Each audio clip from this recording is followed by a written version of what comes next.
Hello friends, Excel अंकुश में आप सभी का स्वागत है। एक्सेल फॉर मार्केटिंग के मॉड्यूल 3 में, जिसमें हम सीख रहे हैं basic functions formulas for marketing. तो मार्केटिंग से रिलेटेड मैंने आपको बहुत सारे फंक्शंस बताए, like sum, average, sum product, max, min, large, small, left, mid, right.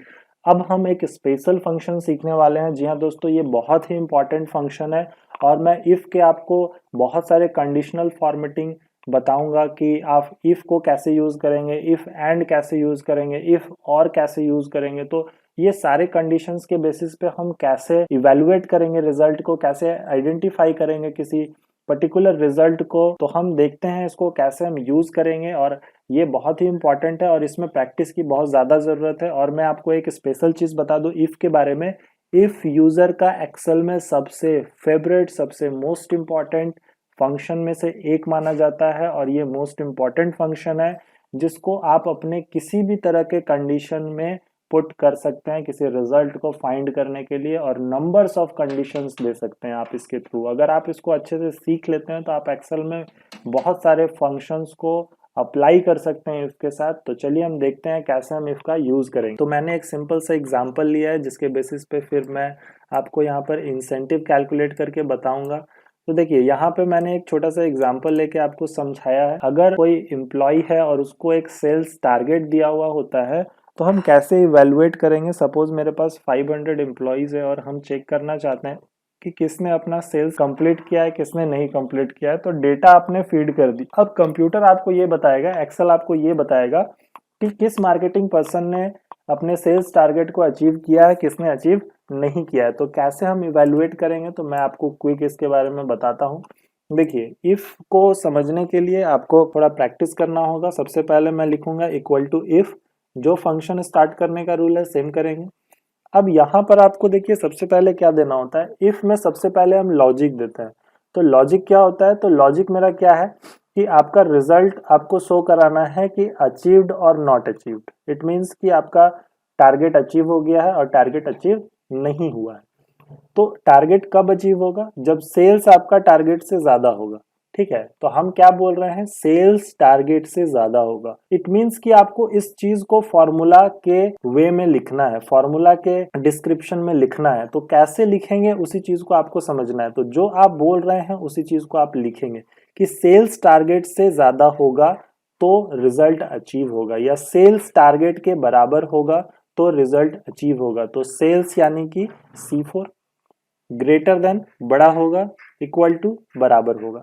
ठीक है, तो ये मेरा कंडीशन क्या है कि सेल्स ग्रेटर देन और इक्वल टू होगा किसके, तो टारगेट के। तो इस तरह से जो मैंने बोला उसी चीज को मैंने यहाँ पे फॉर्मुलेशन किया। तो इस तरह से आपको फॉर्मुलेशन करना सीखना है। इसको आप प्रैक्टिस करेंगे तो आप इसको सीख सकते हैं। देन अगर ऐसा होता है तो रिजल्ट क्या होगा, ये तो लॉजिक दे दिया। देन कॉमा आप देंगे। अब कॉमा के बाद आपके पास दो वैल्यू होता है, एक होता है ट्रू वैल्यू, एक होता है false value. True value means कि अगर कंडीशन आपका, लॉजिक आपका फुलफिल होता है, लॉजिक सही होता है तो रिजल्ट ट्रू आएगा। और लॉजिक अगर गलत हो जाता है, इट मीन्स कि सेल्स अगर कम रहता है टारगेट से, तो फिर क्या होगा, तो उसके लिए फॉल्स वैल्यू होता है। तो सबसे पहले ट्रू वैल्यू कि अगर ये कंडीशन सही हुआ तो क्या आएगा, तो सही हुआ तो अचीव्ड आएगा। ठीक है, तो मैंने लिख दिया अचीव्ड।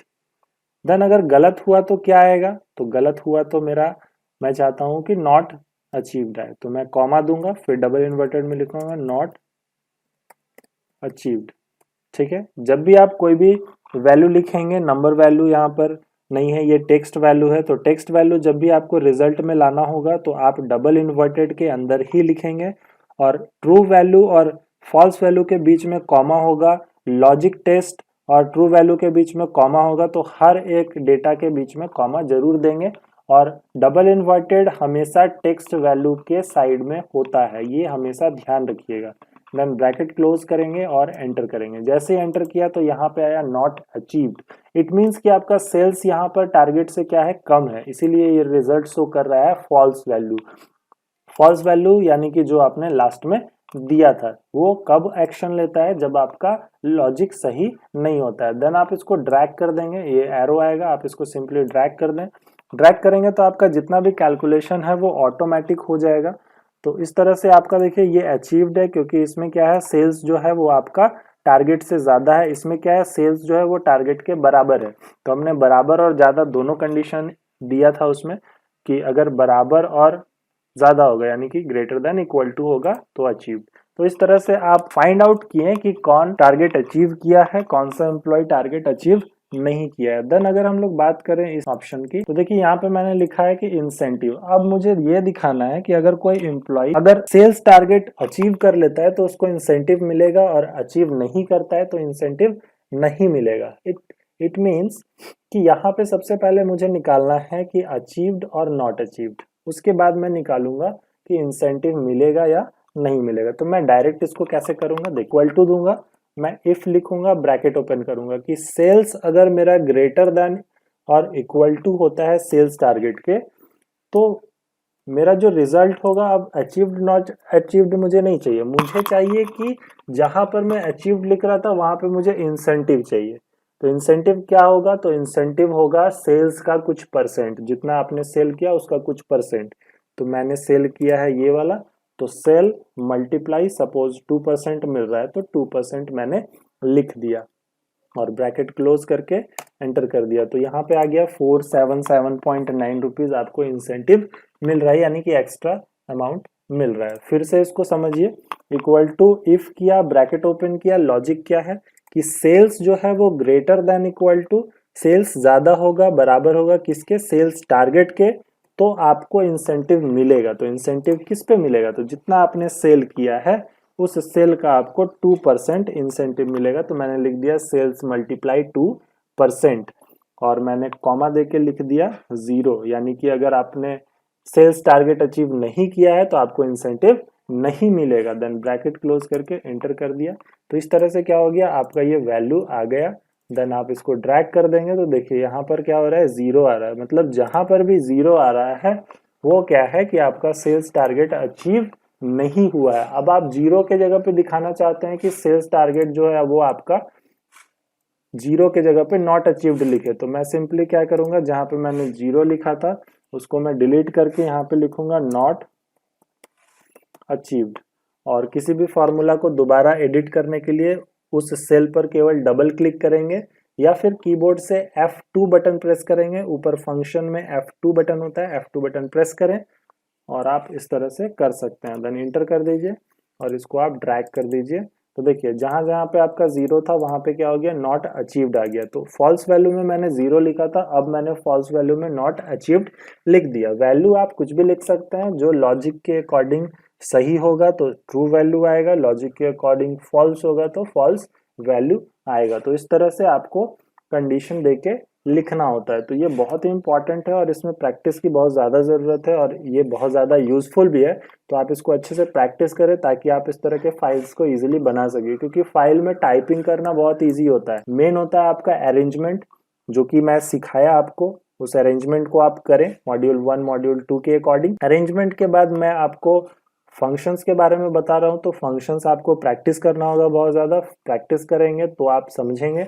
और जितना ज़्यादा आप अपने अकॉर्डिंग उसको खुद से एलेबोरेट करेंगे, खुद से आप उसको प्रैक्टिस करेंगे डिफरेंट एग्जाम्पल्स में, जबकि मैंने ऑलरेडी प्रैक्टिस फाइल आपको दिया है, लेकिन मैं चाहता हूँ कि आप और ज़्यादा शार्प करें उसको, खुद से और प्रैक्टिस करें या फिर उसी चीज़ को आप बार बार रिवाइज करें ताकि आपका ये और ज़्यादा शार्प हो सके। और इफ़ में तो आपको बहुत प्रैक्टिस करनी है।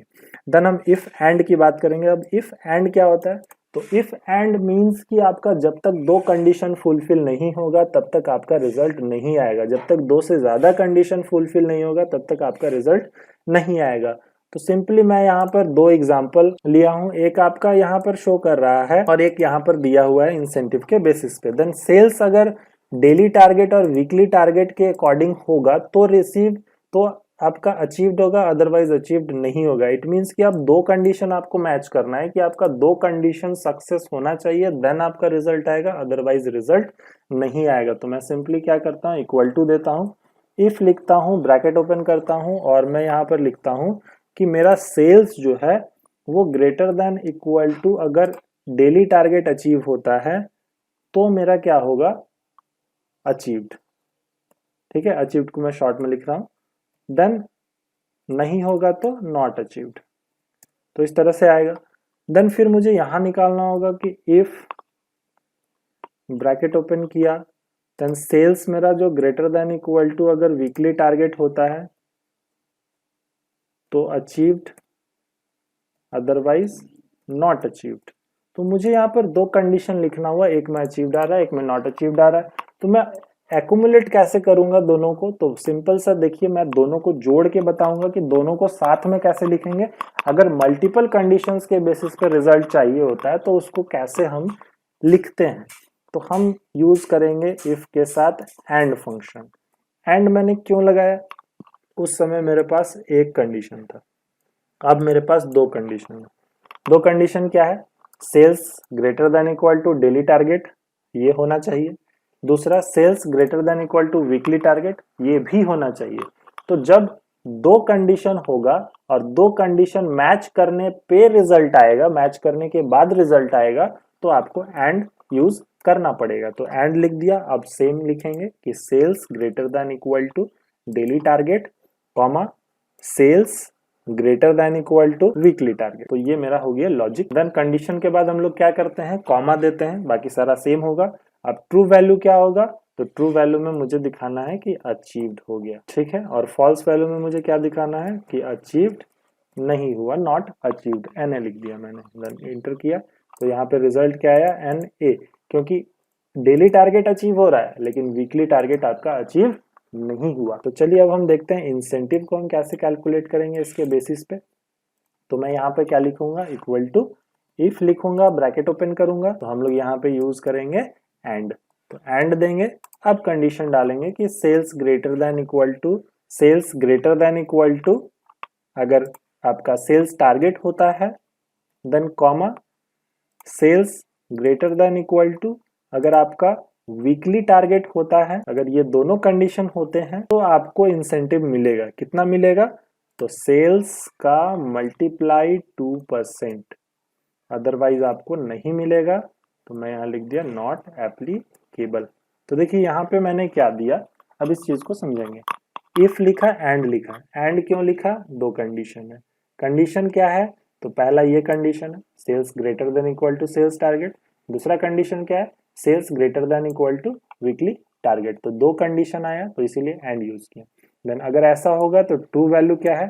तो ट्रू वैल्यू है सेल्स। तो Q2 यानी कि सेल्स, मैं इसको इसीलिए सेल्स पढ़ रहा हूँ। Q2 यानी कि सेल्स, P2 है यानी कि वीकली टारगेट, O2 है यानी कि सेल्स टारगेट। तो यहाँ पर क्या हो गया? सेल्स का 2%, अदरवाइज नॉट एप्लीकेबल यानी कि फॉल्स वैल्यू। तो इंटर किया तो यहाँ पर नॉट एप्लीकेबल आया। क्यों आया?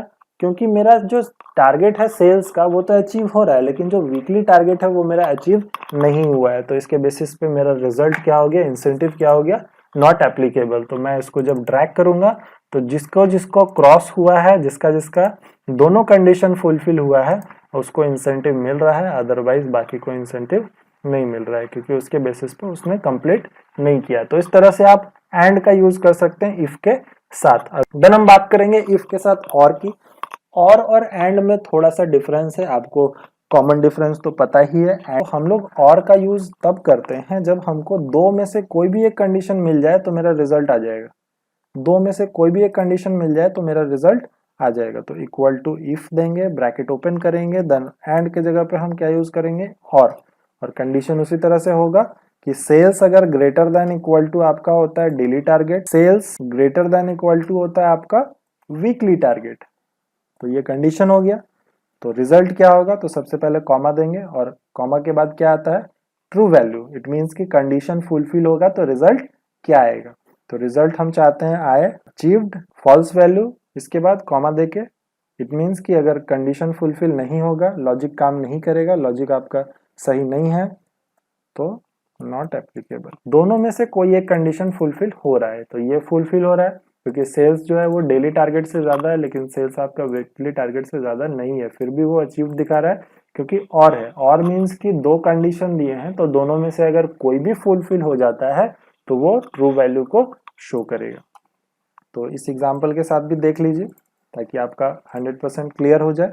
तो मैंने लिखा इफ, ब्रैकेट ओपन किया और ब्रैकेट ओपन करके मैंने लिखा और फिर मैंने ब्रैकेट ओपन किया, देन मैंने लिखा कि सेल्स अगर ग्रेटर देन इक्वल टू होता है सेल्स टारगेट के, या फिर sales greater than equal to होता है वीकली टारगेट के तो मेरा इंसेंटिव होगा सेल्स का कुछ परसेंटेज, तो comma sales multiply 2%, otherwise not applicable, then bracket close and enter. तो यहाँ पे मेरा इंसेंटिव बन रहा है, इंसेंटिव मुझे मिल जाएगा, और जिसका भी नहीं होगा तो नॉट एप्लीकेबल हो जाएगा, यानी कि उसका दोनों में से कोई भी कंडीशन फुलफिल नहीं हो रहा है। एक भी अगर कंडीशन फुलफिल होता है तो आपको इंसेंटिव मिलेगा, क्योंकि हमने इफ के साथ और लगाया है। तो इस तरह से आप इफ एंड और इफ और का यूज कर सकते हैं। आप इस फाइल को अच्छे से प्रैक्टिस करें और इस तरह से आप बनाएं और इसको देखें कि आपका जो कंडीशन है वो कैसे फुलफिल हो रहा है, और आप उसको यूज करके अच्छे से प्रैक्टिस करें, क्योंकि इस फंक्शन में बहुत ज़्यादा प्रैक्टिस की रिक्वायरमेंट है। और मैं आपको सजेस्ट करूंगा कि इसको 2-3 बार प्रैक्टिस करें, और आप अपने से भी कंडीशन कोई भी दे सकते हैं। तो अगर कोई आपको डाउट होता है तो आप मुझे ज़रूर बताएं, ताकि मैं आपको सॉल्यूशन वीडियो प्रोवाइड कर सकूं। नेक्स्ट सेशन में मिलेंगे, नेक्स्ट मॉड्यूल में। और मैं आपको एक चीज़ बता दूं कि आगे आने वाले जो 2 मॉड्यूल हैं वो दोनों मॉड्यूल एडवांस मॉड्यूल हैं, उसमें हम बहुत सारे एडवांस फीचर देखेंगे। तो मैं सबको रिकमेंड ये करता हूँ कि आपने तीनों मॉड्यूल को अच्छा से प्रैक्टिस कर लेना है और उस पर बहुत अच्छा कमांड कर लेना, और जो भी डाउट है आप उसको पहले क्लियर कर लें, ताकि आगे जब आप एडवांस मॉड्यूल पढ़े तो छोटी छोटी चीज़ों को डिस्कस ना करूं, मैं एडवांस पार्ट को बेहतर तरीके से बताने की कोशिश करूं। So thank you very much, happy learning.